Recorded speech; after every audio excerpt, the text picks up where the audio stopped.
પવિત્ર આત્માની 9 દિવસની ભક્તિ. તૈયારીની પ્રાર્થના.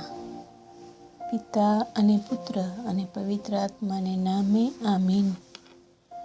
ઓ પવિત્ર આત્મા, તે સર્વ ભાષાઓની પ્રજાઓને શ્રદ્ધાની એકતામાં એકત્ર કીધી છે. તું અમારામાં આવ ને તારા પર શ્રદ્ધા રાખનારોના હૃદય ભરપૂર કર ને તેઓમાં તારી પ્રીતિની આગ સળગાવ. 5મો દિવસ. જ્ઞાન વિશે વિનંતી. હું યહોવા છું, પૃથ્વી પર દયા, ન્યાય તથા નીતિ કરનાર છું. જે અભિમાન કરે તે સમજીને મને ઓળખવામાં અભિમાન કરે. પ્રાર્થના કરીએ. ઓ જ્ઞાનના આત્મા, આવ. આ પૃથ્વીનું નાશવંત દ્રવ્ય વ્યર્થ તથા નિર્થક છે એવું જાણીને હું તેને ના શોધું, પણ તેને તારા મહિમા તથા મારા તારણાર્થે વાપરું અને સ્વર્ગના અનાશવંત દ્રવ્યનો ભાગીદાર થાઉં એવો પ્રસાદ તું મને આપ. આમીન. હે અમારા બાપ, તું સ્વર્ગમાં છે, તારું નામ પવિત્ર મનાવ. તારું રાજ્ય આવો. જેમ સ્વર્ગમાં તેમ પૃથ્વી પર તારી ઈચ્છા પૂરી થાવ. અમારી દરરોજની રોટલી આજ અમને આપ, અને જેમ અમે અમારા અપરાધીઓને ક્ષમા કરીએ છીએ તેમ તું અમારા અપરાધોની ક્ષમા કર, અને અમને પરીક્ષામાં ન લાવ, પણ ભૂંડાઈથી અમને બચાવ. આમીન. પ્રણામ મારિયા, કૃપાથી પૂર્ણ, પ્રભુ તારી સાથે છે. ભાગ્યવંત સ્ત્રીઓમાં અને ભાગ્યવંત તારા ઉદરનું ફળ ઈસુ. હે પવિત્ર મારિયા, પરમેશ્વરની માં, અમો પાપીઓની વાસ્તે વિનંતી કર, હમણાં અને અમારા મોતની વખતે. આમીન.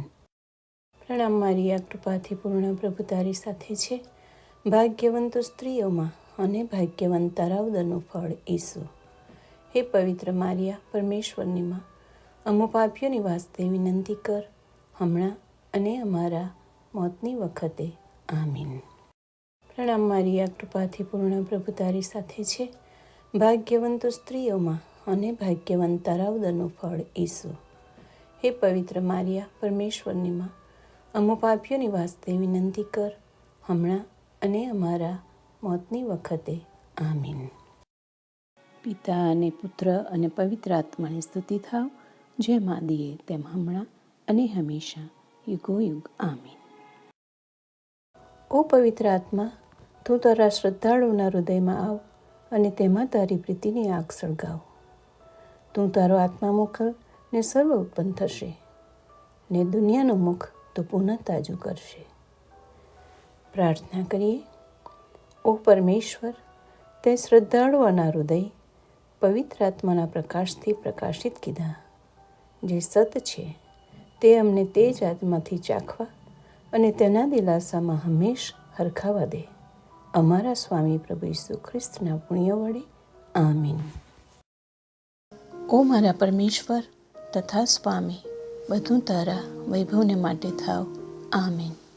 પિતા અને પુત્ર અને પવિત્ર આત્માને નામે. આમીન.